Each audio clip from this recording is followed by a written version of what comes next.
The blessed life cycle begins.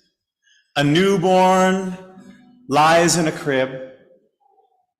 We hold her. We watch him. And we are amazed. He's speaking with the angel.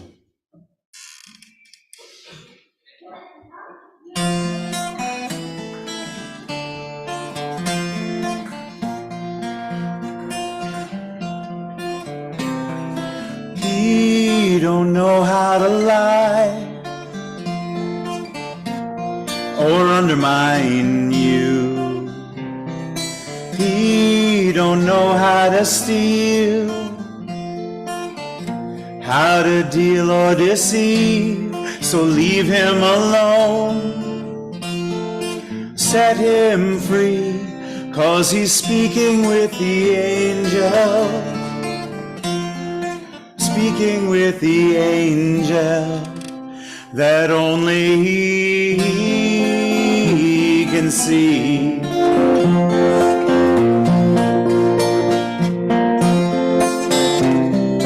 You say he's so helpless,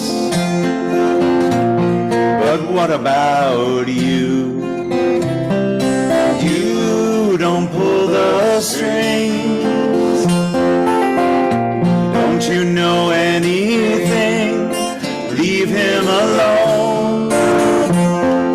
Let him be, 'cause he's speaking with the angel. Speaking with the angel that only he can see.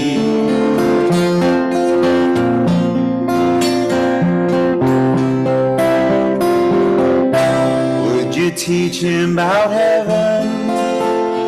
Would you show him how to love the earth? Would you poison him with prejudice from the moment of his birth? He, in the name of love, in the blood of the Lamb,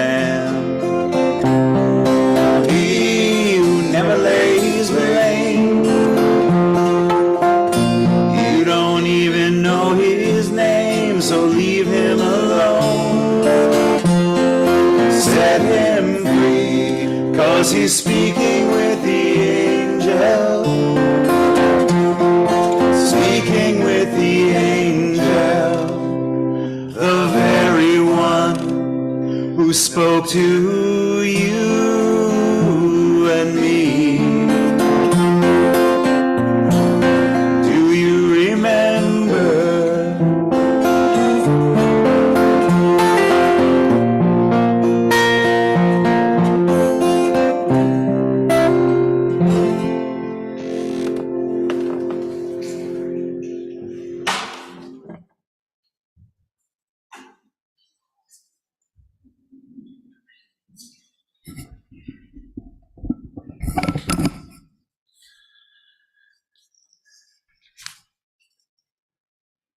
Good morning.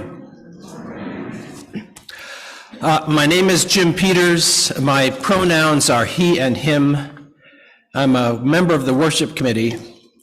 Rich Stockton and I are serving as worship associates this morning. And can I just say, nobody rings this bell any better than Rich Stockton. I have tried. Many have tried. We would like very much to welcome one and all to this in-person and online service of the Unitarian Society of New Haven. If you're new to our community, a special welcome to you. And if you have young ones with you this morning, please know that the sound of children is the sound of the future, as well as the voice of the present. There's a spot in the back of the sanctuary with comfy seating and activities for young people of all ages, if that's helpful. Some other things I'd like to mention. The 5 front pews on this side of the sanctuary are reserved for those who prefer to wear a mask during the service. Of course, you can mask up anywhere in the sanctuary, but if you're sitting over there, then masking's required. The social hall is wired for sound should you need to leave the space for any reason during the service. We also want you to know that for security reasons, the front doors of USNH will be locked when the service starts at 10:30 each morning. Now, someone will be out there in the lobby to let people in, so do not worry if you're running a little late. Just know that that's going to be the procedure going forward. Someone will be in the lobby. Please, as always, refer to the back of the order of service and our weekly and monthly email newsletters to stay up to date with the many activities happening within our community, but a few for today. The second Other Side of Prospect book discussion will happen today in the library at noon. There will also be an adult religious education open discussion circle in room 209 at noon. And also the bereavement group will meet. There will be a meeting at 9 in room 107. 208. I'm sorry, 208.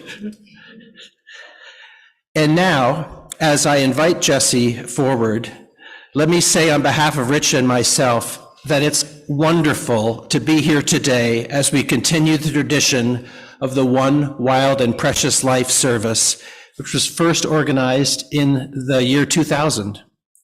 This year, we are so pleased to welcome Indigo Meredith Smith, Liam Reeve, Dorian Dean, Cindy Chelkin, Jackie Trimble Shapiro, and Mark Eisenberg to share reflections with us. I want everyone to know that we will invite all 6 speakers to the front at the end of the service as we prepare to extinguish the chalice, so that we may collectively share our appreciation at that time.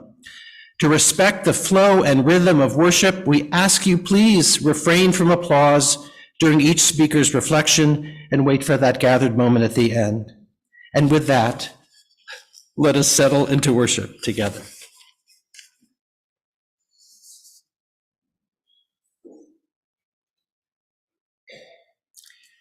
The Summer Day by Mary Oliver. Who made the world? Who made the swan and the black bear? Who made the grasshopper?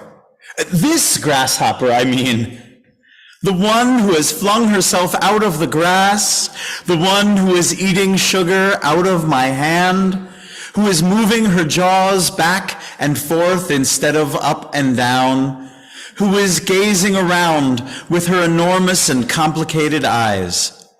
Now she lifts her pale forearms and thoroughly washes her face. Now she snaps her wings open and floats away. I don't know exactly what a prayer is. I do know how to pay attention, how to fall down into the grass, how to kneel down in the grass, how to be idle and blessed, how to stroll through the fields, which is what I have been doing all day. Tell me, what else should I have done? Doesn't everything die at last and too soon? So Indigo Meredith Stein, tell me, what is it you plan to do with your one wild and precious life?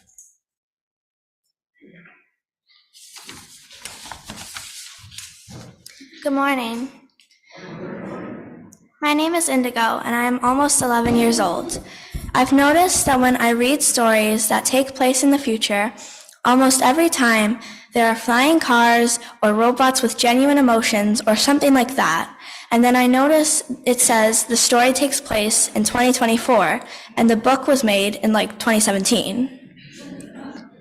I know by now that the thing about the future is that it keeps becoming the present, no matter what we do. I know that the future keeps approaching, even if it does at a faster or slower pace than we want it to, and we can do nothing to stop it, at least not yet.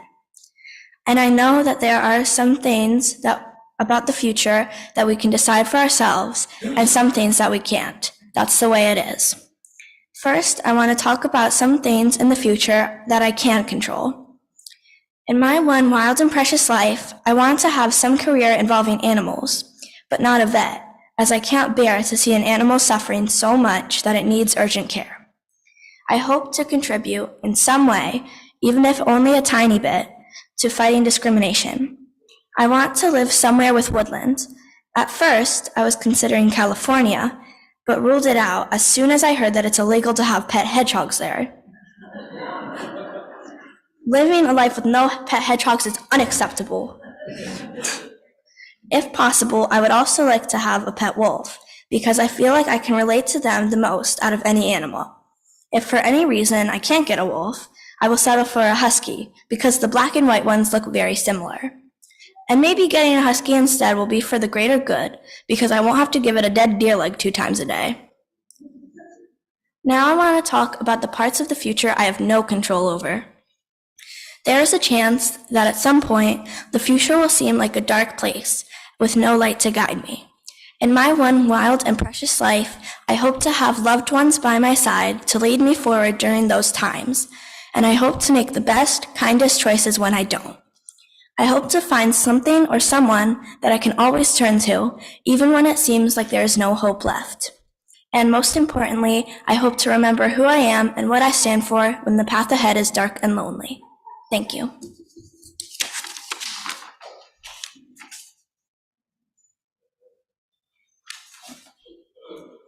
Thank you, Indigo. Congregation, will you rise in body or spirit and sing with me together hymn number 338, I think it is.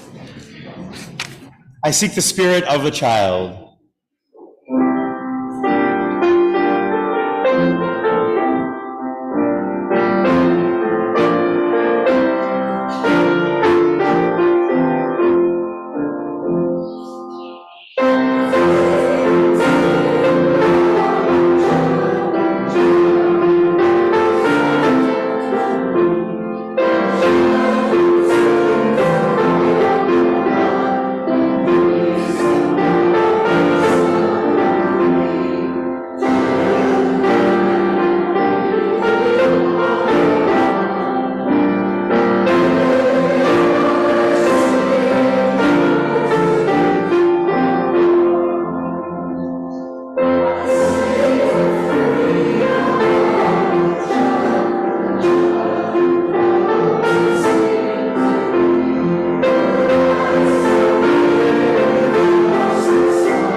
Hello. What will I do with my precious and wild life? Now, for most people, a question like this can be answered in a simple, single phrase, like getting a boat and traveling to the Caribbean, traveling the world and hopping from country to country, staying at home and rent-free until I turn 30, when I discover the great and wonderful world of wasting half my life. Don't worry, Mom, that's not my answer. However, while those answers are nice and simple, I personally think that they're too broad to be considered a future for me. When I look at back at my life, about 50 years from now, I want to have assurance from myself that what I did was worth it. Right now, I don't have it specifically picked out yet. However, since I've lived 15 years, making me pretty much the best person to talk about life, I do have an outline of what path I want my life to leave me, the life that will be in the main chapters in the book of my life, with sadly a few Coca-Cola commercials separating the chapters. Overall, I want to pick a job, a life, and a place that is always adventurous, never giving me a moment to consider that I'm bored. I'm leaving, y'all. I want to keep creating and exploring new things and leave a mark on the world so big the earth will need 5 Band-Aids to cover it up. As long as my future covers that, I'll be fine. So what do I want to do with my precious and wild life? I want to live in the moment, and while doing that, make a moment last forever. Thank you.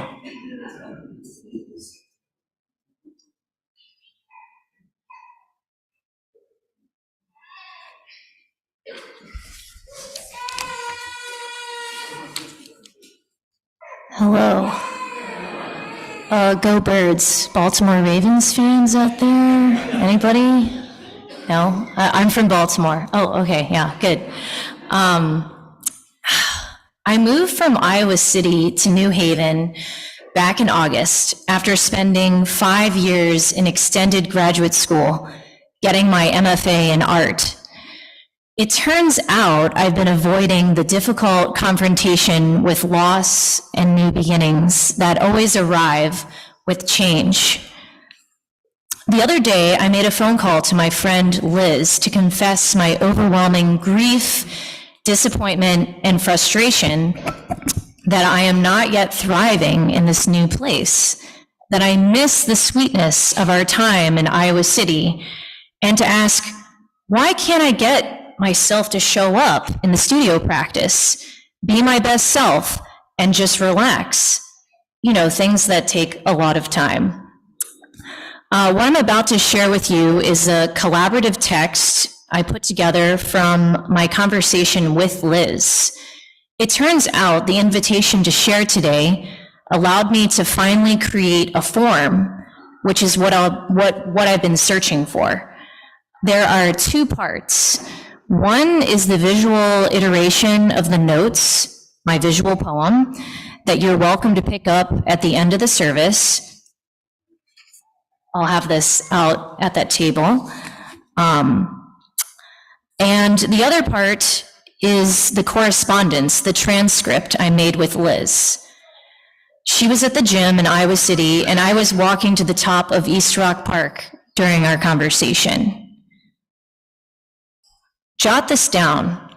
We talk on the phone 1,000 miles away, trying to unlearn form, trying to imagine a place beyond deliverability. What keeps you up at night? The questions, all day long I'm answering, vending machines of answers. In the dark, my mind lights up with questions. What ruminates in you? Meaning and where to ascribe it. Purpose, as in a lived life. Taking the space I deserve. On the train, I unknot these threads over and over.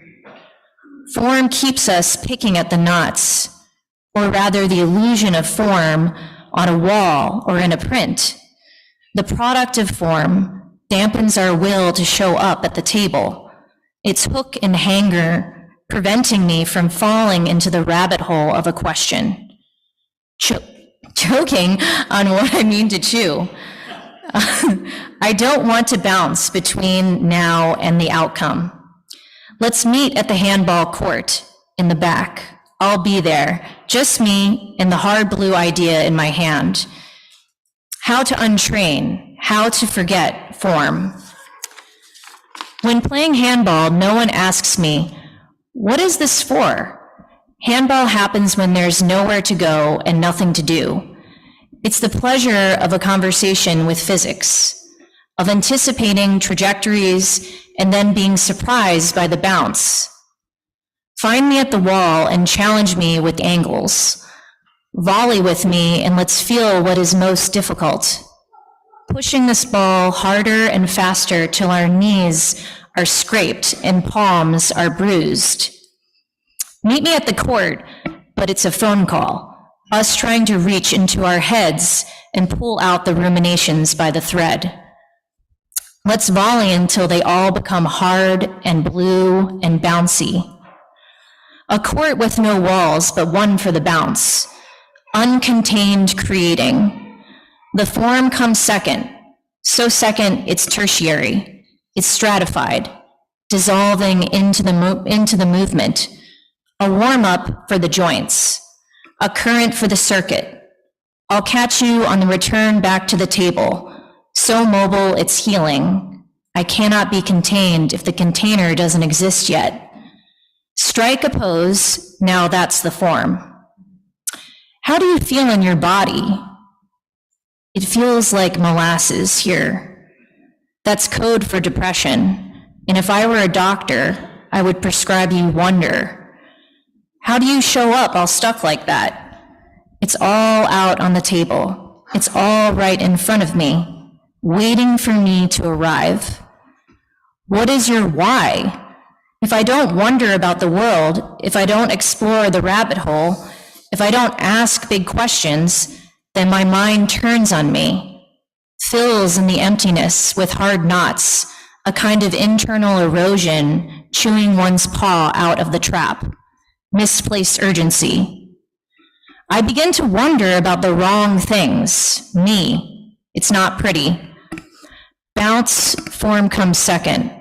Bounce, first is the rabbit hole.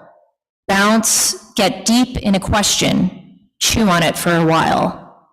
Bounce, keep wonder near, feeding constellations. Bounce, arrive to accept all invitations at the table. Bounce, patiently waiting and also screaming to become. Bounce, sit with it. Bounce, show up for it.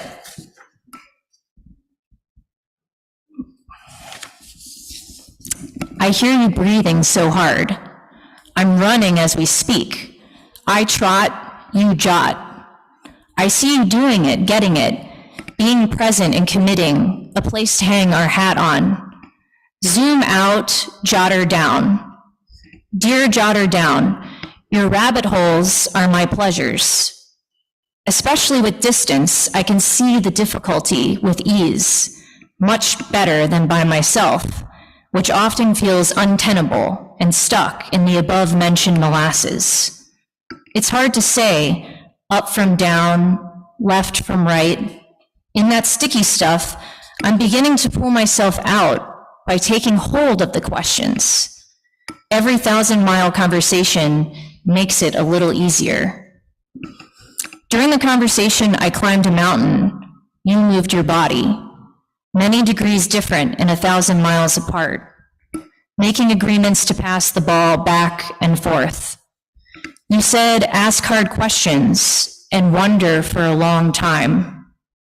That's quite different from getting lost in doubt, which is the trappings of molasses, code for depression. Hearing you name the questions as an act of wonder makes me forget my pain, so familiar I don't know how to locate it. I feel like I should know by now how to do all of this, move to a new place, start a new job, make friends, find a grocery store, and it should all be done quickly. Hold your horses, rough jotters. We both agreed that we are fast movers, most comfortable at a gallop. When to sit and when to move, certainly more gallant when in stride with the questions, but gently laying down its lengths, providing open spaces to become without demanding answers. That's a sure killer.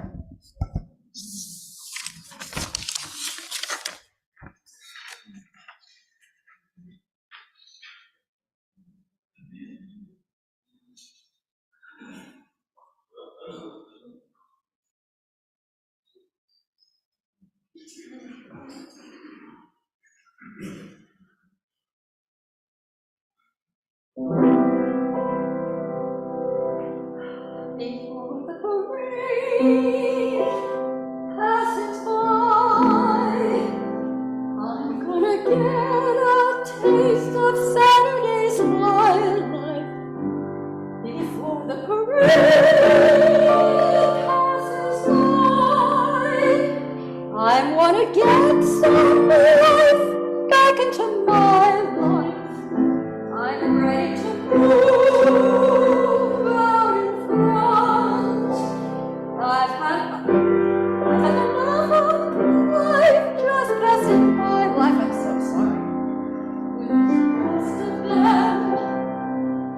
the best of men. I will hold my head high, because I'm not alone again.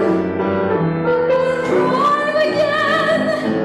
I can feel my heart coming alive again. Before the look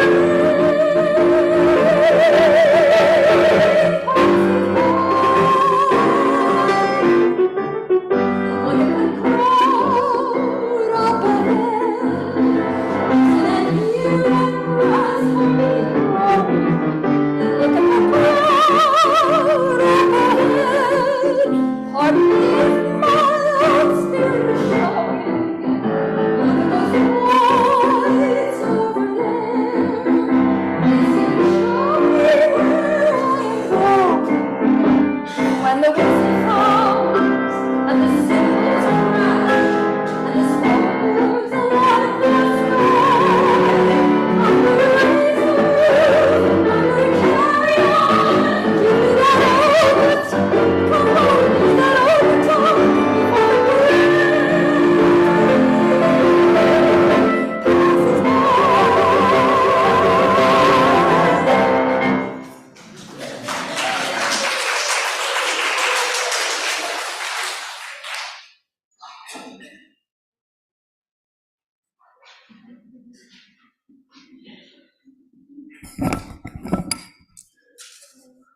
I now invite you to join me in holding in our hearts the joy and sorrow of those in our community.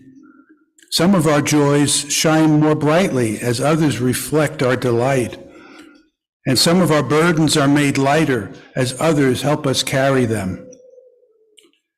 I don't have any specific announcements today, although our speakers are certainly talking about very personal issues.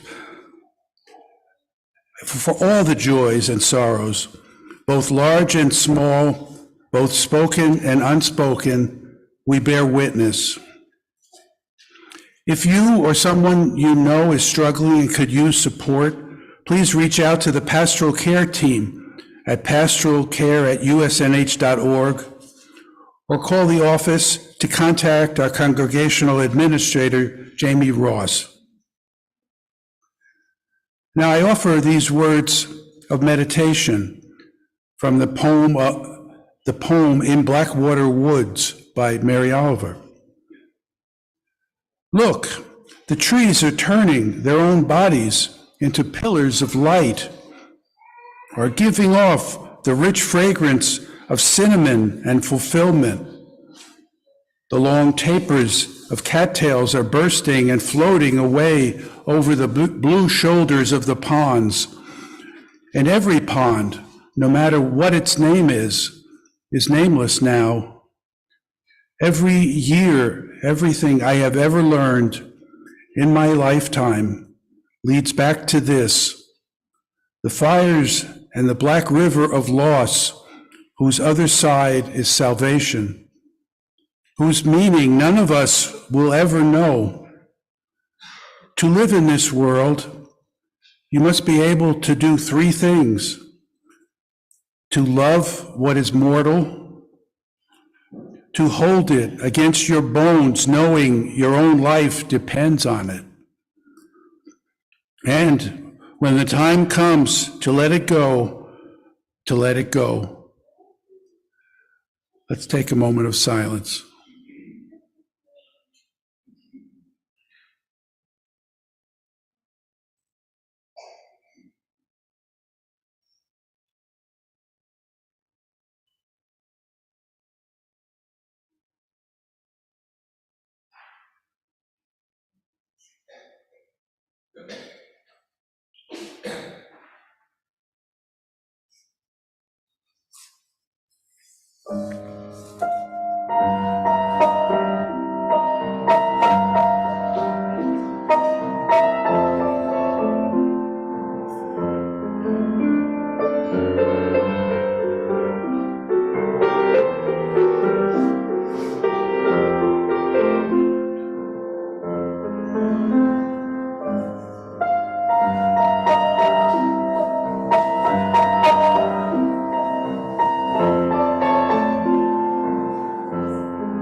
Our one wild and precious Unitarian Society of New Haven is a living thing, animated by our collective efforts and supported by our collective action. There will be ushers at the back of the sanctuary following the service to receive plate donations, and you can also give by text using details in your order of service, or by sending a check by regular mail to 700 Hartford Turnpike, Hamden, Connecticut 06517. Please know that your generosity, in whatever amount, via whatever means, is received with sincere appreciation.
Thank you for the extra zip bell. What will I do with my one wild and precious life? Looking forward for me means first looking back for perspective and what a rich opportunity this has been and why I agreed to do this. My cultural heritage is Scandinavian and a bit of Welsh, with strong traditions to work hard, eat bland food, and bake buttery cookies. All fairly easy customs to follow, but they were supplemented with values modeled and encouraged by some exemplary teachers and my well-intentioned, if not usually overwhelmed parents who raised 4 children in the 1950s. Skipping ahead to my midlife search as a new parent for a more compatible spiritual home than the oh-so-serious Lutheran churches of my childhood, I think I had mastered work hard by around age 8. I discovered Unitarian Universalism and its principles, recognizing many of the life lessons my parents and teachers had offered, especially in the turbulent 1960s. But alas, there were no UU congregations in my rural Wisconsin area at the time. But upon moving to Connecticut to be near my adult kids, a nearby UU congregation was a top priority for me. Now, 7 years in Connecticut, and having completed 17 years of family responsibilities for 1 beloved late spouse, 2 resilient and now thriving young adult children, and my aging parents, all of whom had cancer. I've been reflecting on some things to give me perspective for the future. First, I can see more clearly that Unitarian Universalist principles in action actually sustained me in my caregiving years. Housing young campaign staffers in my big, empty Wisconsin home, marching with other determined people for progressive causes, and canvassing to countless doors stand out in my memory. Secondly, it's more clear to me how I can spend my future, finally getting to the purpose here. What I've discovered since becoming a member of USNH is the enduring meaning of our own covenant for me. At least 6 of our intentions, which will continue to give my life purpose and meaning and vitality. And the 7th, seek humor and joy. Well, you know, that sounds like a delightful way to refocus the rest of my life with a little more practice. I do realize that humor and joy are privileged goals, and yet I've never seen them modeled with more celebration than in a poor, remote Tanzanian village in 2006. They are habits of resilient living for so many. But there's something a little more serious and compelling for me in this view of my 3rd chapter, as the stage of life is often called. I want to stand on firmer ground, trusting my capacity to practice leaning in with less anxiety to the inevitable storms of our shared world and my own life, embracing both the bitter and the sweet. Like Mary Oliver, I can find guidance in nature, especially among the trees of my beloved Wisconsin home and here in New England too. The trees offer so much to me as they bend, sway, rest and reemerge rhythmically, sometimes breaking and falling, but not without offering seedlings, shade, and oxygen during the course of their lifetimes. They offer me the lesson that when I fall short or fail, I'll keep doing my best if I practice trust, welcome strength from countless sources, pay attention, and breathe. So that's my plan for today, and I'm certain it will be adjusted often. Today, I want to thank you all for being traveling companions here at USNH with your energy, your commitment, and your compassion. How grateful I am to live this life. Thank you.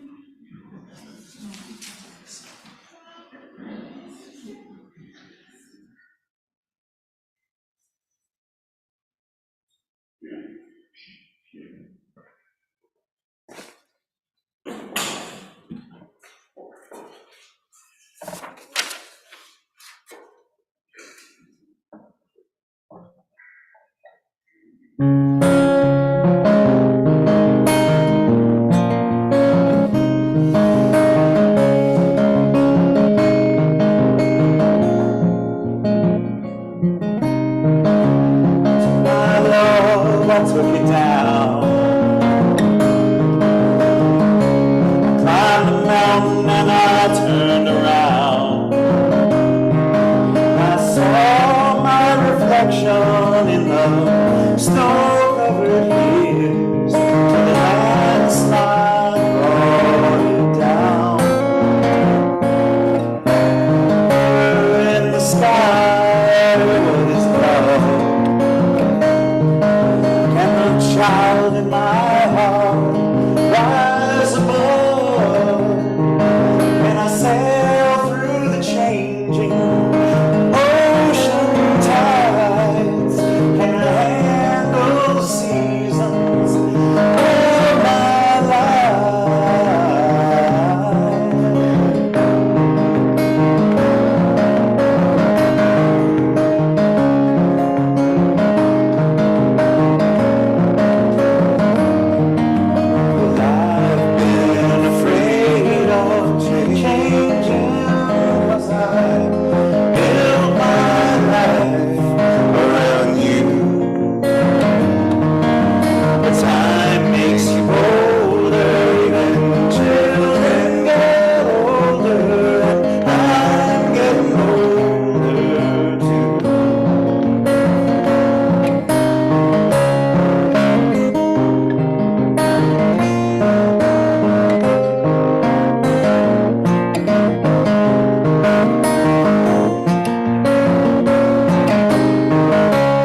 changing, 'cause I built my life around you. But time makes you bolder, even children get older, and I'm getting older too. I'm getting older too.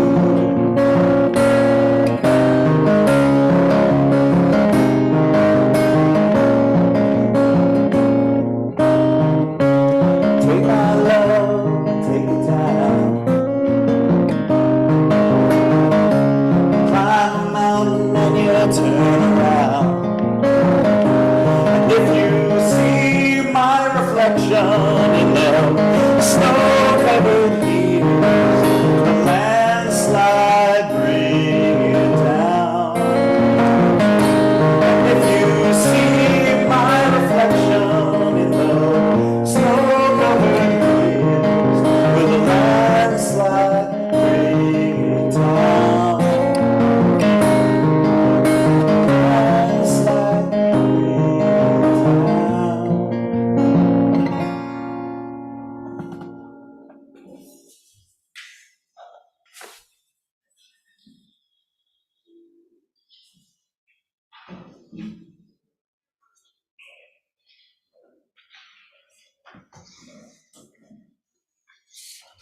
Good morning.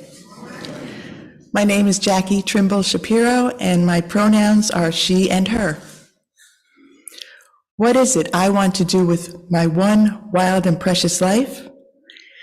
Isn't that one of the best questions? And yet I didn't think about it for myself until I was invited to be here with you.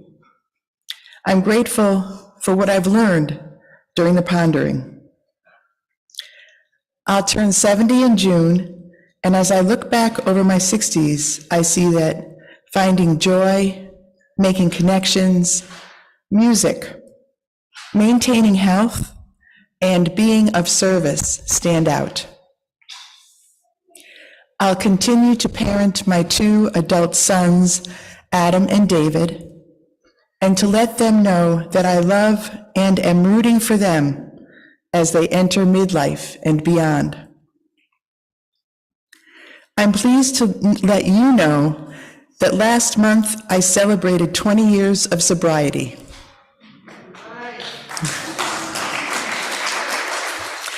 I've had the support of generous women, and rather than wait to grow up to be like them, I'm setting my sights on being like them for the rest of my life.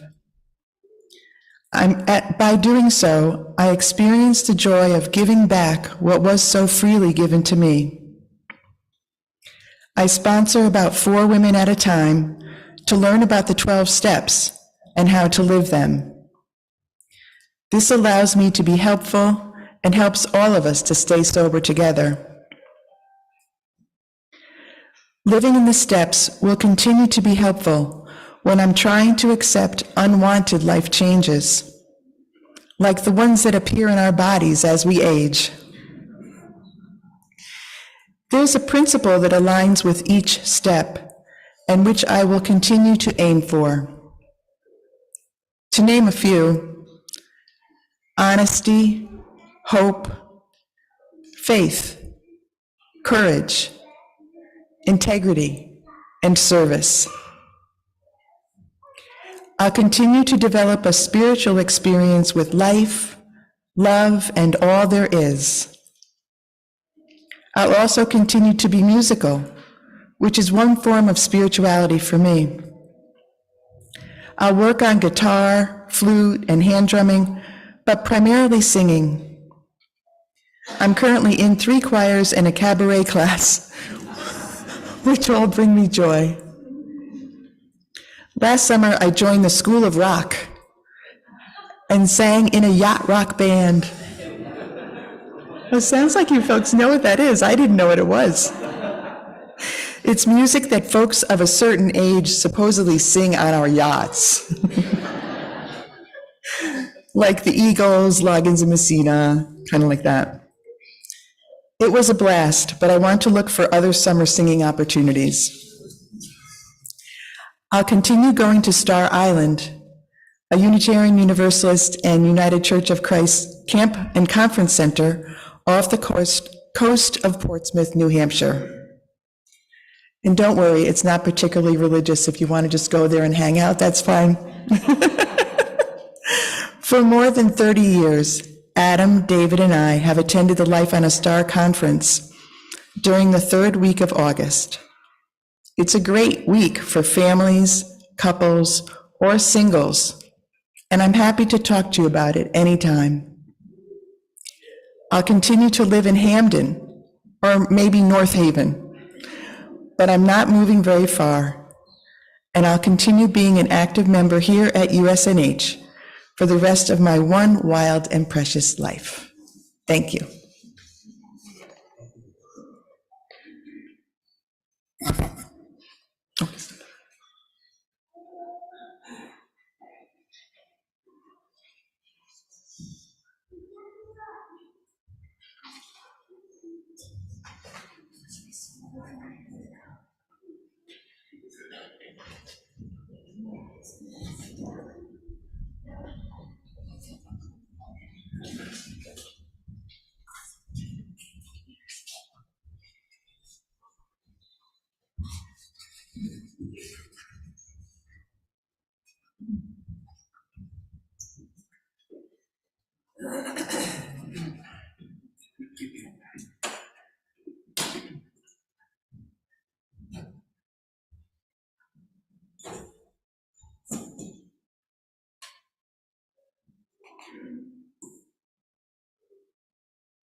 Hello, I'm Mark Eisenberg. My pronouns are he and him. My wild and precious life, past, present, and future. You know, when you're the last speaker, it's amazing how fast the service goes. I was born in 1944 in Newark, New Jersey. If you're wondering, that was a city where The Sopranos was filmed. I was born into a middle class Jewish family. my neighborhood, a little different than the Sopranos, was 100% white and 90% Jewish. I'm 2 days short of being 80 years old. My actuarial life expectancy is 87.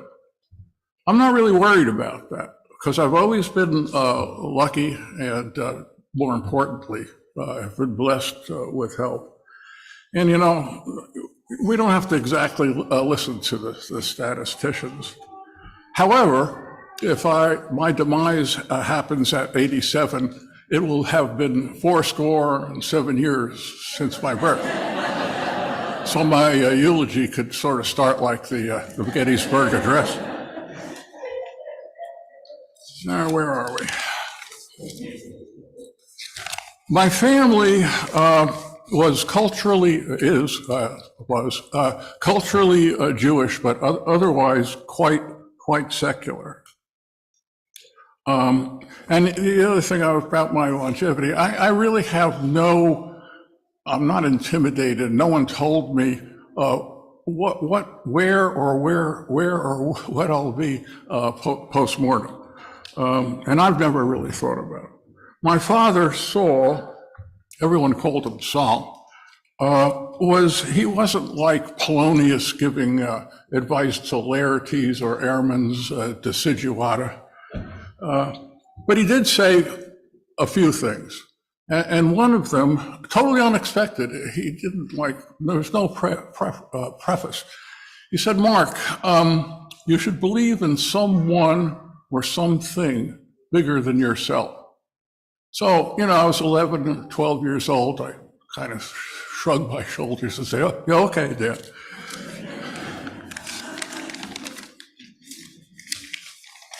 Many years later, did I realize the weight of that advice. And also, I think equally important, he didn't say who or what that somebody or someone should be. He left that up to me, which I think incredibly wise. So about my religion, I viewed Judaism as a set of shalls and shall nots, practices and obligations. Why? Because I was supposed to. I've heard that about other religions, by the way.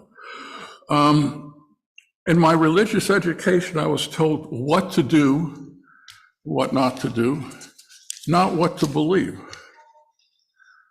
9 years ago, where am I? Yeah, 9 years ago, I joined USNH. In speaking with Reverend Megan, she suggested very gently that I was inhabited a spiritual desert. Maybe not the worst place to be, but it's not where I really wanted to be. I saw myself or my life as an asteroid without really much of an orbit, just kind of going places. 5 years ago, I attended the bat mitzvah as my oldest granddaughter, and I saw the people praying in the temple, the synagogue, and there was something I noticed in their faces then, which I'd never noticed before. These people really believed what they were praying about. And that came, I have to admit, that sort of came as a surprise. They weren't just going through the motions. I found a home at USNH and now cannot really think about being anyplace else. I once told a Unitarian friend of my intention to join USNH, and he told me, on day 1 or 2, you're going to be on 2 committees. I was warmly welcomed to our family. To me, the small group ministry is really the heart of, I enjoy everything else, but the heart of my experience here. And I've been a member of a few: mental health awareness, men's, 3 Buddhist groups. To me, the various topics, of course, were important. What was more important to me is the human connection and the friendship. So if you can stand a few more metaphors, so what about that so-called desert and random orbit? Well, it's much less arid, and there are oases.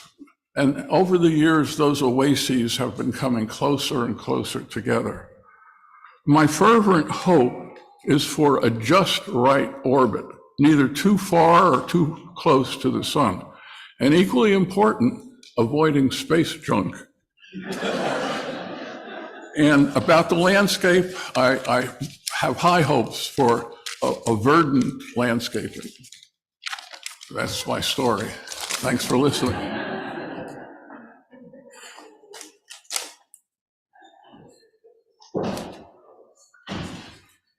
Friends, let us do something that will likely be both wild and precious. Let us try around number 1059 in the Teal hymnal, May Your Life Be as a Song. I understand that I might have some pop-up friends that are going to help me do this as a round. We're going to sing this 3 times total, 1 time in unison, and then we'll divide by sections over here. Linda will get us started. I'll sing with this section here, and then Peggy will sing with this section here, and Lily with the final section here. And I totally forgot to learn this week, so I'll be learning it right along with you. Can we get a D? 1 time 3 together.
I invite my fellow celebrants to join me. Come back to the mic. Come back to I invite my fellow celebrants to join me to extinguish the chalice. Please say with me the words of to extinguish our chalice that are in your order of service. We extinguish this flame, but not the light of truth, the warmth of community, or the fire of commitment. These we carry in our hearts until we are together again. So friends, what will you do with your one wild and precious life? Today, we have heard 6 perspectives, and we give thanks for their wisdom, humility, and humor. Let's give them some thanks.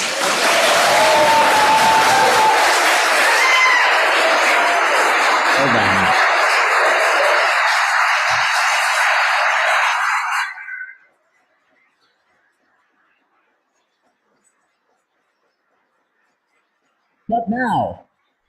But now the question is yours. What will you do? What answers will bubble up within you? Whatever triumphs and pitfalls you encounter along the way, remember, we are all in this together.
Big deal. Thank you. Yeah, I know, we're in New England. Anybody who thinks I know, okay. Yeah, the Magnets or the Chiefs. See, okay. Yeah, it's a big day for Baltimore. But I'm not involved. It's just like, it's really funny because my mom's like, oh, we're going to like, I don't know why, you know, my mom's like, Oh, yeah,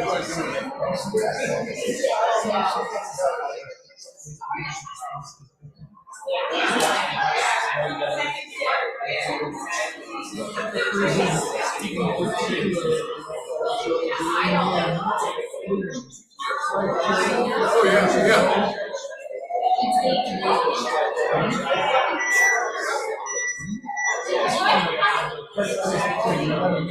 By all means.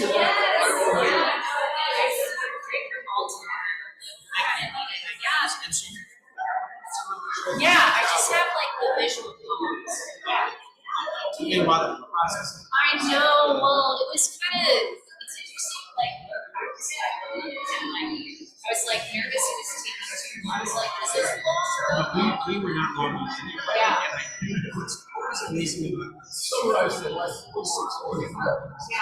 everyone's just Yeah. living, trying to and that's great. Yeah. There's no way.